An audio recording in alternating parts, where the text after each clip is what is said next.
a lot of this team fight and kind of early stages is being defined by, you know, BeanJ and BA working together towards Gloryy. So I think as long as he can keep himself in check, it's going to be all good.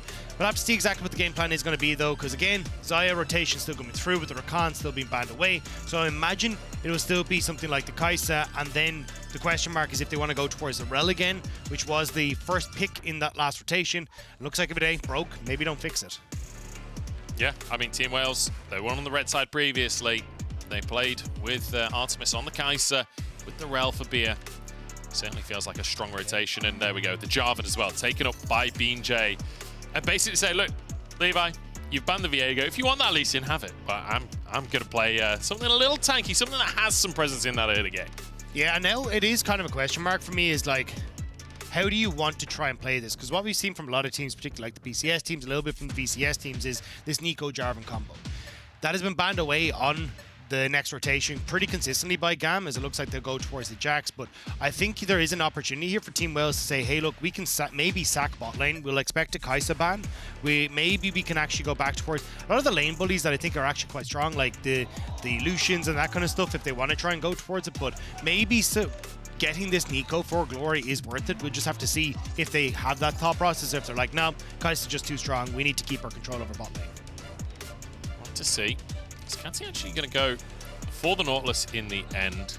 Kiaya having that Jax. We'll see what the priority is for Wales here, because on the one hand, obviously Kaisa, like I think that goes without saying at this point, but yeah, strong solo lane in the mid lane for Gloryy, or also getting a good matchup for Sparda in the top side against Levi against Kiaya's Jax. Sorry, it is going to be the Kaisa locked in the end. Yeah, you could see the thought process was there. Maybe we just go for the mid laner instead, but not going to be the case. They're like, look, Kaisa needs to be able to battle against the Xayah in the early stages. We'll have to see if we can actually find that control here, because I thought we'd actually get the Alistar, honestly, for Palette. I think it works super well against the Rell, and also just gives the opportunity to kind of keep Jarvan out of the fight in a lot of different moments as well. But instead opting towards the, hey, we want the point and click CC for the expected Kaisa coming through. Jungle ban's going to be the big lock away here though. Nocturne gone. Maybe the Sejuani here again for Levi to just get rid of more of that front line. And then the question is, do we just get the return to the Lee Sin? Because that kind of seems to be the next tier down when we get to junglers. I will say, Lee Sin across playoffs so far, 7-1, and the 7 is for the losses. It's only one win for Lee Sin. Already lost twice in this series to buff up that statistic. If I'm either of these teams right now, with the way that it's looked across this series, I mean, I don't think Lee Sin was inherently the problem, but I don't think it's working either. I'm not going to lie. Poppy feels like it should have been a Team Wales ban. I would be like, you know what, Levi, Poppy? Maybe he's actually a good go-to here. You know, stop the Jarvan, the Rell, the Kaisa, like a lot of those opportunities, but instead they're actually going to ban away themselves, not wanting Sparda to get on the top side. Is a good matchup into the Jax, so it does make a little bit of sense, but now I am curious if Sparda just decides to opt back in towards things like the Renekton along those lines. Obviously, Jax does have the outscaling, but at least will allow Sparda to neutralize some of the early pressure and see if he can play in towards that. Aatrox kind of fitting that description as well, but yeah, we'll go towards the Renekton. So, important statistic here when it comes to Sparda on the Renekton is his most played by a significant margin. Across summer, he played it 21 times.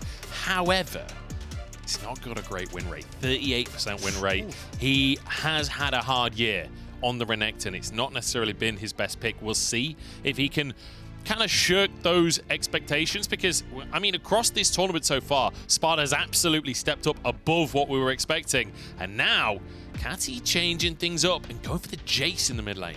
Okay, I actually wasn't sure if they're going to go for the Ivern in the jungle there to try and match that, but instead they're just going to go back towards the Sejuani. So you kind of get some mixed damage coming out from the Sejuani and the Jax enough to try and make up for your AP damage, so won't be as difficult, but still nice here from GAM. You're going to have a ton of opportunities to try and play for skirmish on this top side of the map, and I'll have to see exactly. I don't think the ASAL can really stand up to Jayce. I'd be surprised to see this locked in, even though it's hovered. We'll have to see. We'll wait for the lock-in. There it is. It's going to be the I nearly called her Rell then. It's going to be the Taliyah in the mid lane for Gloryy to try and get roaming, try and get out on this map. A different look here for Wales on what they're bringing to the table, but I'm excited to see how this is going to pan out. And also GAM bringing this Jace. Kati very much changing the conversation from the Victor that was played last game. I mean, this is definitely a more aggressive take, trying to see if you can play forward poke, and I think this is where you can have some opportunities, especially with the engage from the Nautilus to try and get a knock up onto, say, Artemis, and then you follow up with the Accelerate Shock Blast. You've got great ability to even use those acceleration gates to speed up the team to follow up on engages. But it definitely means that for GAM, you need to try and play through this mid-jungle particularly hard because, again, you've got a very, very strong teamfight combo coming in on Team Wales, and it feels like if you don't get control in the early stages, immobile Jace, immobile Xayah against what is a very aggressive Jarvan that can cover a lot of distance is going to make it kind of tough for you to play that long-range poke style. Now I was just perusing a few statistics here, Dagda, and you know, Kati, we've not seen him playing the Jace here at the World Championship just yet. However, across summer, he has played 7 times, in fact. And he's yet to lose a game on the Jace this summer. He's been looking fantastic. 4 KDA, 100% win rate. 7-0 on the Jace domestically.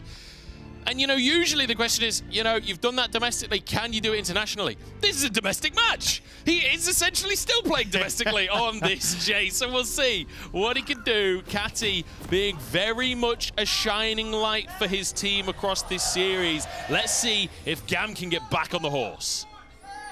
The domestic grudge match coming in hot for both these sides. We'll have to see if, as you say, GAM could try and bounce back after that last loss, or well, actually, to continue what has been kind of the story of the times these teams have faced off the best of 5, where 3-1 over towards GAM. But Team Wales, I mean, they've looked like a very different beast coming in towards play. It's been fantastic to see the growth that we've got. Even the link-up that we've seen through BeanJ and BA has been fantastic in the last game. And I really hope that they get to continue that play forward coming into this. See if they can keep that rolling. Team Wales as well, looking to build a reputation. This is their first international tournament as an organization. BeanJ coming over from the sort of collapse of Saigon Buffalo back in spring. That somewhat super team from the region dispersing among other teams. You know, Team Secret getting a lot stronger from that as well. But Team Wales getting BeanJ and becoming a much stronger unit because of it. But so far, slower early game here. No early vision on either side. I was going to say, even the fact that Team Wales are in this position, right? Like, they had to do a run through their playoffs, beating out the 3rd, 4th, and 5th seed to make sure that they could actually get here. Coming in, it was not an easy road. They had 2 best-of-5 series that went the full distance, and then unfortunately losing out in the finals in that 4-game series. Like, it has been a lot of games for this squad. And now performing massively, stepping up on this international stage. We'll have to see which one of these teams is going to represent the VCS in the main stage of Worlds. And I think even for the region of VCS, like, this has got to be such a proud moment. It's been so long where even like for guys like Artemis, right, 2021, he kind of denied his opportunity to play on the international stage because of COVID. They've had so many issues getting to an international stage, and now they are guaranteeing themselves once more to play with the big boys and see if maybe they can have that upset like we saw against Top Esports. You know, just throw a little bit of curveball into the mix there. And the thing is, that was you know, that was in the group stage previously. We don't have a group stage anymore. Yeah. It's Swiss now, so it's changing things up. One of these teams is going to make it to that part of the tournament. Be it taking a huge chunk there, not quite respecting the level 2 that was hitting Pallet, flashing forwards to punish. It's actually even just the flash forward before the level 2 came through from Pallet, so nicely done there to just make sure he could actually get a little bit of a little bit of control over this lane. Set B behind, he'll burn both of his pots there to make sure that he's going to be in an okay spot. And even though BeanJ, he's immediately moving down here. He wants to take the gank here, or at least cover even for a potential dive. Yeah. He's worried that Levi is down here trying to go for the dive. It's not going to happen. And can he sneak past him? I mean, the thing is, there's so many minions here. Like, Artemis will miss out on a lot of gold if they don't get a kill off of this gank. It could be disastrous. For the side of Team Wales, they're going to get the knock up onto Pallet. He already used his flash, but BeanJ's just going to go down anyway. 2, wait, 2, 2, 3, Slayder can't quite find the second one. Artemis trading here. Slayder and Artemis, they won't be able to finish any further kills off. BeanJ gets out by the skin of his teeth. Barely able to escape away from that one. Great turnaround from GAM. And again, oh, actually, hang on, Gloryy, you're in so much trouble. Does have his flash available, but luckily, he'll just sort of position it out on this one. Yeah, going to be able to back away, but again, really nice play on the bot side. As you said, Artemis, you can see in the CS, misses out on all those minions to try and make that play happen. And the fact it went as disastrously as it did, means that it's a big win for GAM. And look at BeanJ, right? He's also behind. Only cleared out that red on the top side, so he has to go back up to the top end of the map to try and make sure that he can just catch up on double the CS amount that Levi now has with picking up both those scuttle traps. It's a brutal start, honestly, for Team Wales. And to be honest, both games previously have been looking good for Wales to start the game off, but this time not so much. Artemis has some available. Flash, cleanse, both used, and he'll still go down. Slayder was tanking, so he has to flash out. And now a TP coming on through as well. Beer trying to keep them in the play as Gloryy arrives on the scene, looking for the stun to set up for the flick back here. Gloryy getting some damage down. He's waiting for them to get over the wall. Doesn't want to use his flick until Levi has already used the gap close, and it secures the kill. BeanJ chasing for more, but it's at least a second for Wales. One kill going across to Gloryy does help out, but Slayder, he way overextended.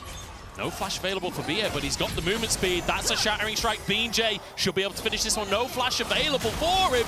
There's the knock-up, and Gloryy getting both. He's gorgeous for Wales. Greedy Slayder ends up overextending on that bot side. Could have just backed away. I was about to say, even though it was a 1-for-1, it works out well for GAM, right? Because you get the kill and you end up burning Artemis's opportunity to pick up all that CS in the bot lane. And as long as you back away at that stage, you're in good shape. But because you end up with Slayder overextending, another kill going across, and specifically to Artemis, means he's able to correct some of that gold discrepancy in that bot lane. And now it'll help massively for Team Wales to even up that gold difference. Gloryy as well, getting 2 kills. Really going to accelerate. Now, we can take another look as BeanJ just pretty much gets to walk in. Oh, this is the first play, in fact. I mean, level 3 versus level 2, you get so much extra gold value from your stats on those plays when you have that level advantage and they play it perfectly. Artemis gets a good flash here. Holiday actually hooks himself out of range. Slayder's forced to flash, but at this stage, just back it up.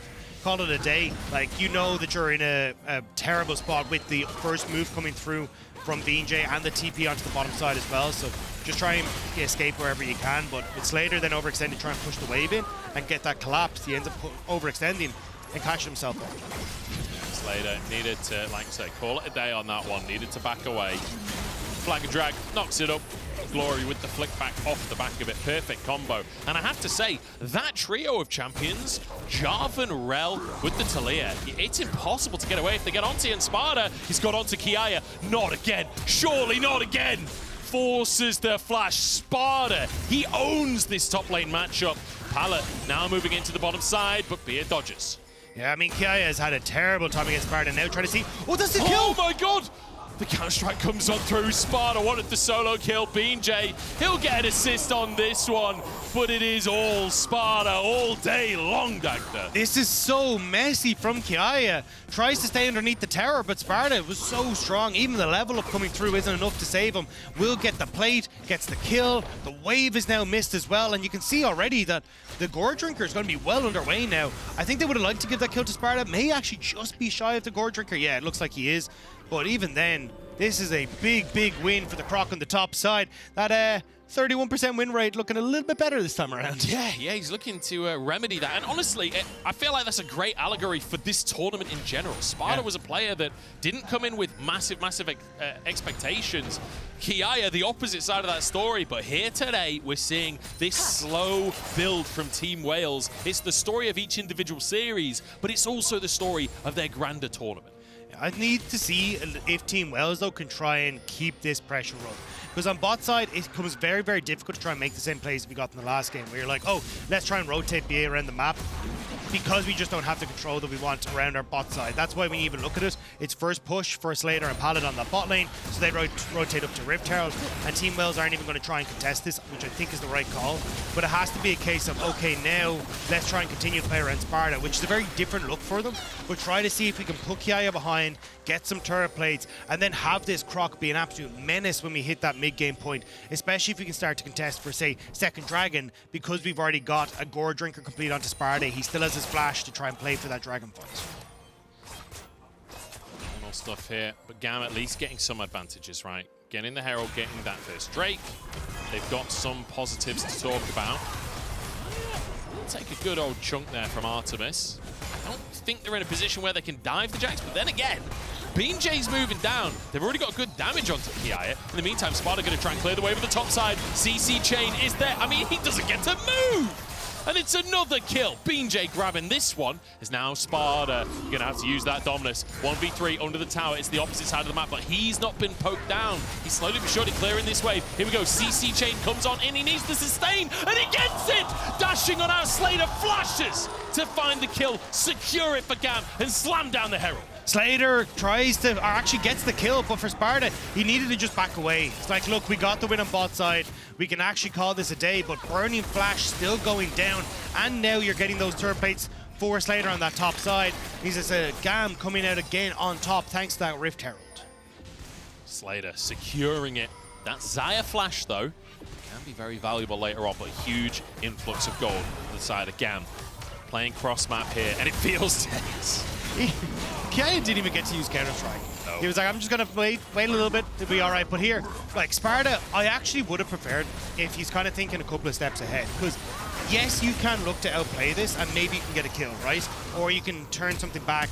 But realistically, you want that flash for the next team fight that we're talking about at Dragon. If you can have your TP up and available, which it will be in just a minute's time for that, and you've got the flash, suddenly you can flash onto Kati, you can flash onto Slayder, you can have a lot more threat in these fights, but not having that is going to make it significantly easier now for Slayder to play out these engages, especially with the cleanse. He can try and step away from BeanJ as well, although should still be locked up now that he's flashed this himself. But I think it's just kind of taking that, like, hey, on a Renekton, the flash is so much more valuable than you consider another champions. Yeah. And you know, you can talk about the fact that Slayder flashed as well, but ultimately Sparda didn't make Slayder flash. Yeah. Slayder flashed to get the kill. That's not like, I'm not sure we can give Sparda the credit for that flash. That was more Slayder making that choice to go aggressive, get that kill. 15 seconds on that Drake that we've been talking about. And we'll see if BeanJ, if Bia, if Gloryy can punish the fact that the AD carry is flashless. Yeah, you do have an opportunity, at least if Sparda starts to back away here, because he should have his Gourd Drinker. Very late reset, though, means that GAM will actually, as you see in mid lane with Gloryy reset, should be able to get control over River just ahead of this Dragon. They could actually burst it down now, knowing that there's no TPs on the solo laners, but I don't think they've actually copped that the solo laner has reset here for Gloryy, so a little bit of a messy one here from GAM, where they just don't have the vision to figure out that, oh, we actually had an opportunity to make a play there. Yeah. Nice thing for Wales as well is Gloryy getting back to that mid lane, but even if he's just sort of halfway up the lane, can always all over towards that Drake. Does mean you can't use the Weaver's Wall in the fight, but it's better to be there than not, that's for sure. Sparda trying to get another play on the top side as Kiaya pushes him away, but Drake started in the bottom side. Bia caught here, does get a good stun across the team, but he's taking so much damage. The crash down, the gravity storm, he actually keeps himself alive now, and a blast going out to safety. In the meantime, Kati's low, and Artemis knows it. Goddess of the hunt and wants those kills, wants blood, wants food on the table. His pallet dashes away, 2 more for Wales. Team Wales once more coming alive, and that one great hook from Pallet onto Bia sets up the play. And now Sparda baits out the Counter-Strike. Ult is there, doesn't have the flash to follow underneath, and with the minion wave gone, we'll just set up for the plate when the next minion wave walks up. GAM finding it hard in these more grouped fights so far this game. Kati going down here will be a Drake for Wales, and that the neutral objective advantage that we've been seeing sort of building up for GAM now will be sort of halted in its tracks. Having that first Drake will help in terms of slowing down the soul, but even still not ideal. I still keep my eyes on that top side, because Sparda ended up taking 3 tower shots off the back of it to try and stop Kiaya's reset, see if maybe he could get the play. But here, GAM started up, seeing that there's the Taliyah in mid lane, but again, as you said, Weaver's Wall to try and come across here means that she's actually able to get into position, and GAM end up getting caught in the middle of this Jarvan ultimate, whereas it's Jace who's overextended because he actually ends up on the opposite side of the wall, so has to go forward because there's no real way for him to back out. That means that Team Wales are able to follow up really effectively. And let's talk about the evolution of BeanJ and Bia from game number 1 to now. Like, that play where they're setting up Bia, managing to mostly avoid the CC, managing to survive, managing to get his whole combo off. BeanJ then Cataclysm in. Like, that's what we want to see. Game number 1, they were both individually getting caught out. Didn't feel like they were on the same page. Maybe just needed a warm-up game to kind of wake up and get on the same page as a team, but it feels fantastic to watch now. Yeah, now Rift Herald in 30 seconds time. GAM once more trying to see if they can set up for this. Do have mid-party, but Sparda just having completed his Gourd Drinker alongside BeanJ means that they're in such a strong spot, and I really don't know if GAM can actually take the fight against them. which is where you can see them kind of going, all right, let's instead push mid to try and lean into bot side and terror dive Gloryy off the back of this bot side push. This Jace is starting to hit. You can see the Duskblade finished off, and Gloryy, I mean, that's like a quarter, a third of his HP. Every accelerated shock blast. Ooh. Now, snapshot a little bit more even for GAM this time. The advantage in the hands of Slayder. That's going to be crucial. Yeah, we'll have to see what Slayder can do, though, because, I mean, Slayder's kind of been a bit doubted coming over from GAM. Still an all-star AD carry, but hasn't been able to live up to the same level as, say, Artemis, who's kind of considered the top dog when it comes towards AD carries in the region. So I think this is the moment where Slayder, it's time for you to prove that you do belong in that conversation. And in this game alone, this is your moment to step up. You've been given the resources. What can you do? Or do you get a chance? I was going to say, he's not going to be a part of the play. Levi caught out, taken down. That'll be Herald secured for the side of Team Wales. Kati at least gets to crash a wave, gets to finish off the tier 1 in the bottom side, but realistically, that doesn't feel like enough. If BeanJ can get this Herald down in the mid lane, tier 1 bot for tier 1 mid is not an even trade. Not even close, and I mean, they may even get a kill on towards Kiaya in the stop side if he doesn't back away. Multiple members of Team Wales moving up, even the Reaver's wall to try and get in behind them. This is going to be tough for Kiaya if they commit to the play. BeanJ in the area, but with the ward and Tribrush, they decide this ain't it. Pallet moving over, you see Kati moving over as well. They're going to back away for the time being. So Artemis crashes that wave. They've won a fight, they've got a bit of gold, go back for a reset, get those items on the board. Yeah, and I think it's going to be looking towards Dragon in just 2 minutes time, but for GAM, I mean, Levi isn't even strong enough, has the Radiant Virtue completed, but he's still very, very squishy when you've got that much damage that can go his way, and the burst damage as well, so he's got to back it up and be a little bit more careful. I actually thought that they'd hold on to this Rift Tower for a little bit to try and use it for the second Drake, but for themselves, or well, third Drake, but instead just going to immediately try and toss this one down. And when you've got control over mid, and it looks like control over bot side as well, again, Kiaya does need to be careful, because there's a lot of members that could try and come down here, but they're just trying to see if they can get all these outer turrets down and then use the minion waves and the push they have to keep GAM in check regardless. Yeah, speaking of that, Drake, you can see Levi, moving into the mid lane to make sure that they're pushing that wave as fast as possible, not losing control of the mid lane, and therefore the river following up. BeanJ just chasing Levi out of his jungle. As actually Sparda starting to lose out in this match. It does feel like Kiaya starting to come online a little bit. Sparda went quite aggressive to look for that tower, and Kiaya punished. Yeah, the Divine Thunder are definitely going to help. This is kind of the point where you start to have a lot more control as the Jax and also start to get your resistances coming through, but for Team Wales, I think they're still in a great spot. In fact, you've got so much on the rest of your squad is, hang on. Stun comes out, BeanJ the target here, knocked up, still surviving the Gordrick, and no! Kicked sideways, it's Kati to finish that one off, and Gloryy goes down. A shutdown into the pocket of Kati. You couldn't have asked for more for the side of GAM. Feeling a little bit like game 1, Team Wales. They overextend on the side, and suddenly it's GAM who come alive, catching out BeanJ and Gloryy. They don't have the help from BA to get up there, as he was trying to help Artemis push in mid lane, so just not quite getting the waves in check, not having that vision control down, and it's GAM who respond well. Suddenly, things feel a little bit better for GAM with the timing of that. A, they get themselves back in control of the gold lead, but B, this Drake spawning onto the map with Gloryy currently not on the map, with BeanJ only just respawning. I was going to say GAM should have the advantage. They do have Kati up in the top lane right now, and he's ooh. That's what I was going to say. No mana available. Kati does need to actually reset. You can see Glory's just going to be able to pick up this top side, but he'll be able to TP into the fight as well.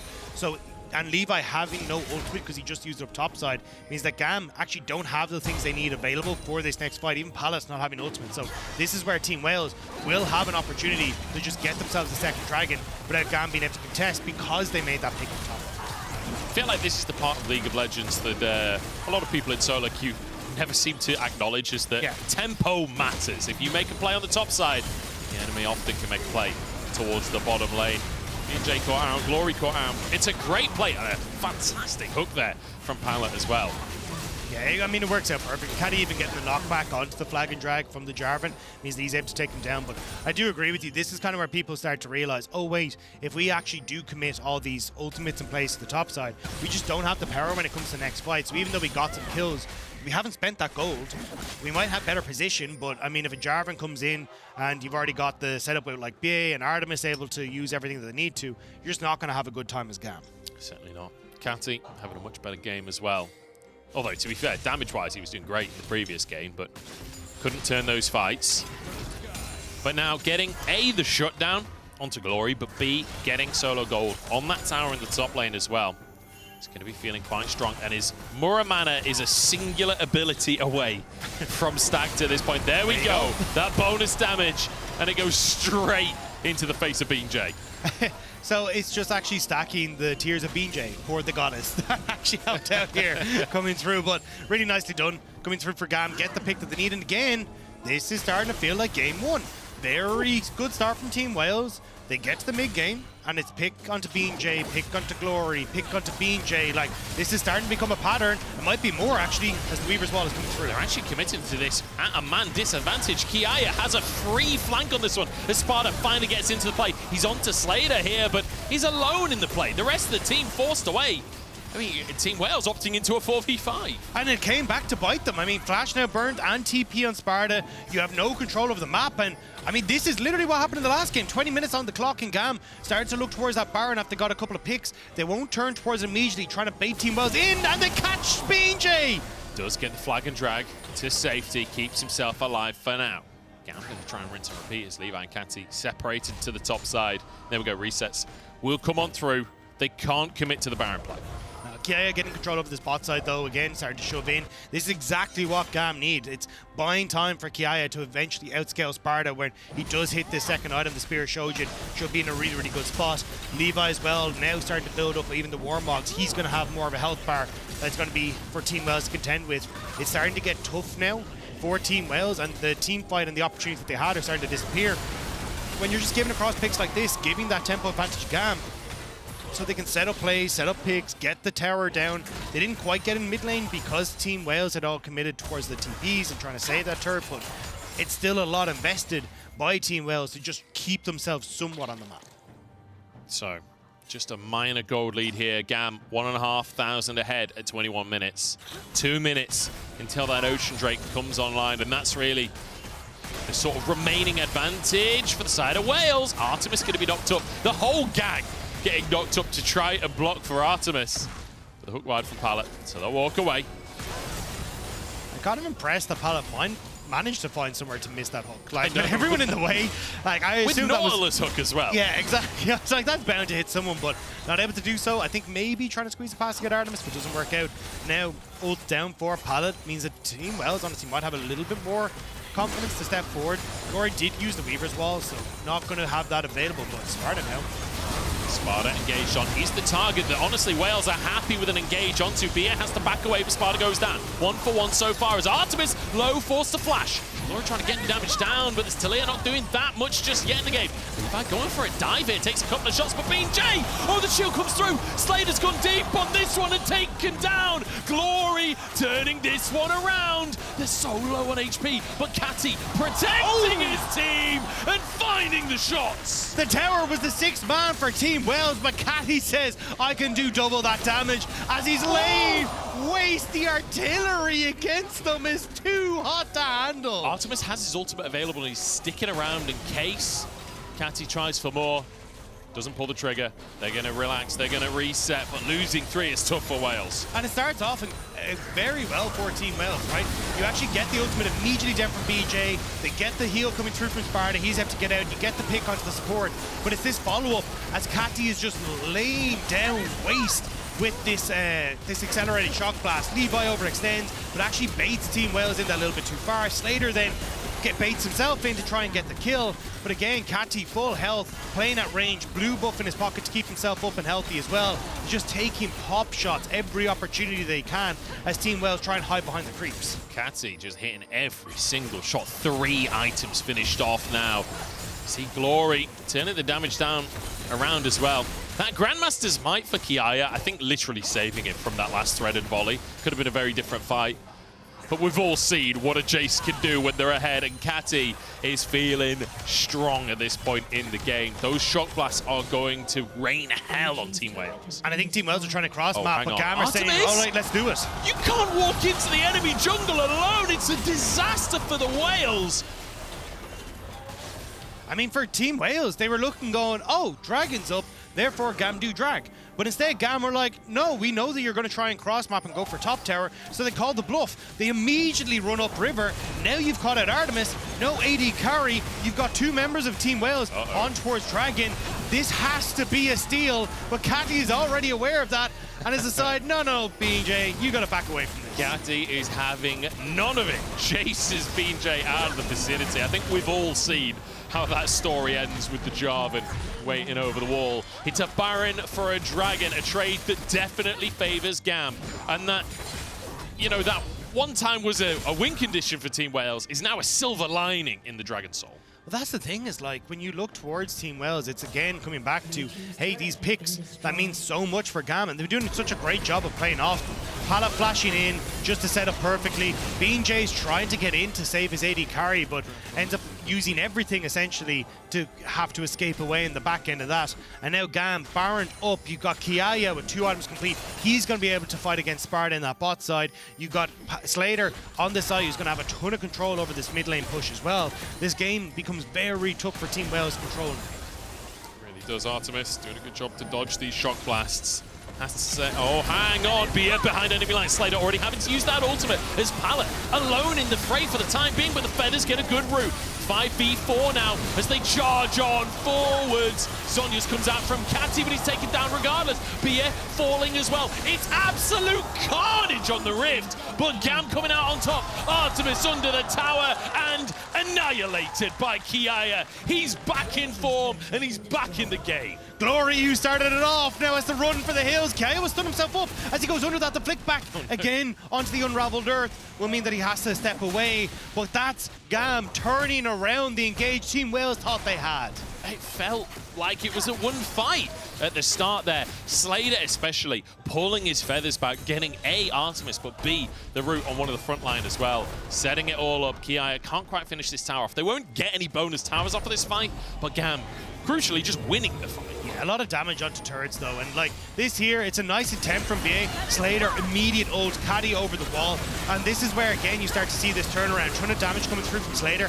Kati goes in here, but stuns himself as he goes in onto the unraveled earth, so then it actually ends up in a position where despite the Duskblade, he's not able to get back out. So this fight then revolves around Slayder, who full health has been tearing through everyone, and as Kiaya TP's in, it's just a matter of finishing off what Slayder has already set up.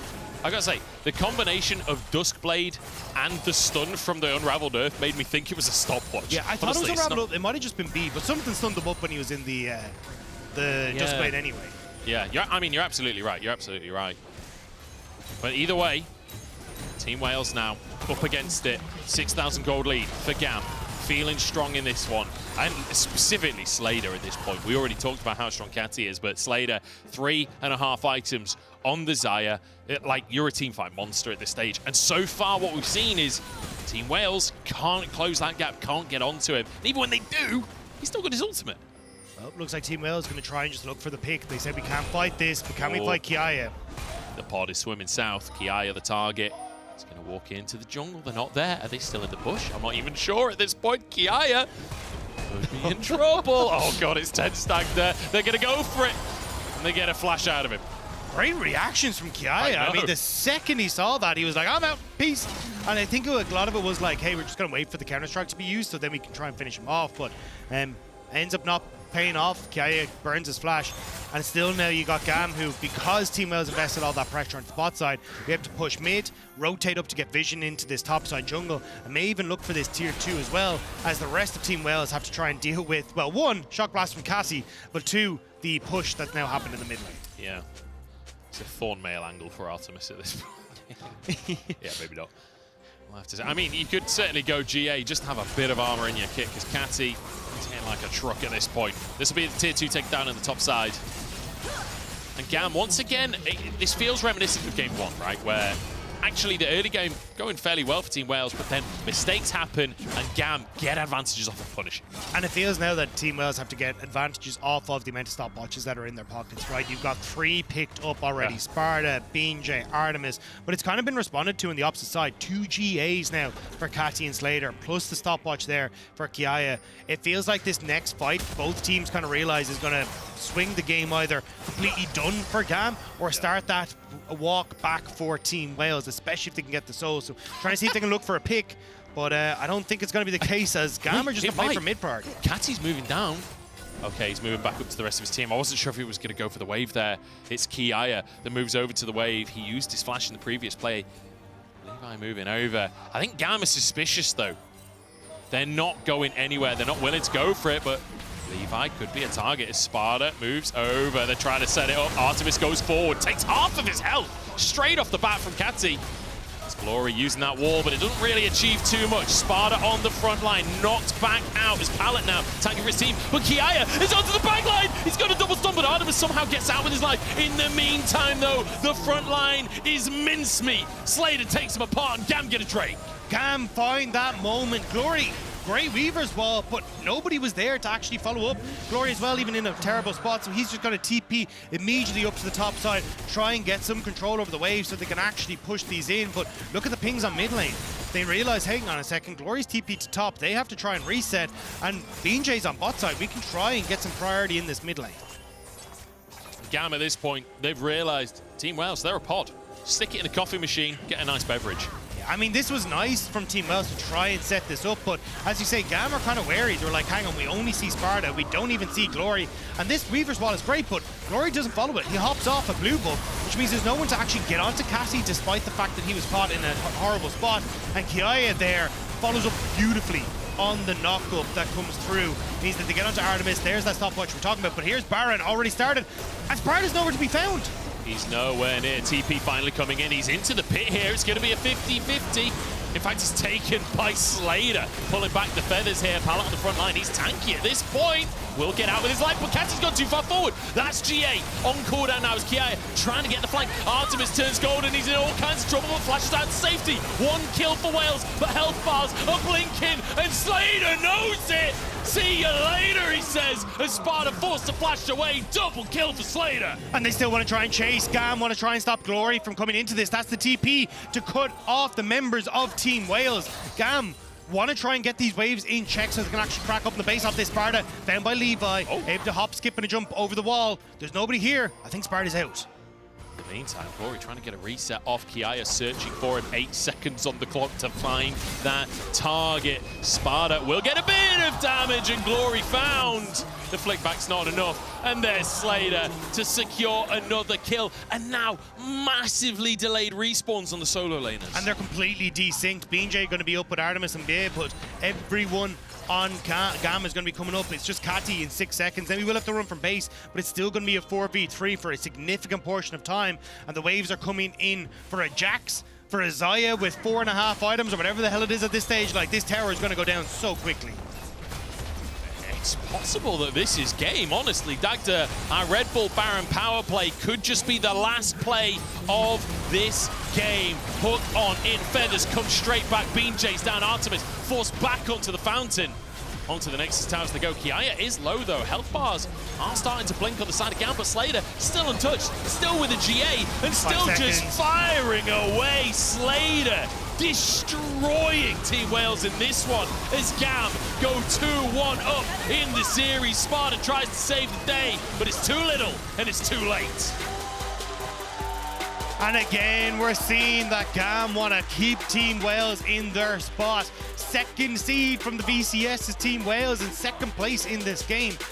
It started off so well for them, controlling the early stages, finding those opportunities. But again, this desync when it comes towards setting up vision, getting control outside of the lanes, and BeanJ getting caught out repeatedly means that GAM find their moment to spring back into the game. They certainly have, and what a spring back it was. And I feel like, again, very reminiscent of game number 1, where Team Wales actually looking pretty good in the early game. Couple of mistakes happen. GAM pounce. The second that Team Wales make a mistake against GAM, it feels like they start to dance in the game, you know. There's that tempo going in their favor, and it's play after play after play of that. Yeah, and again, it's like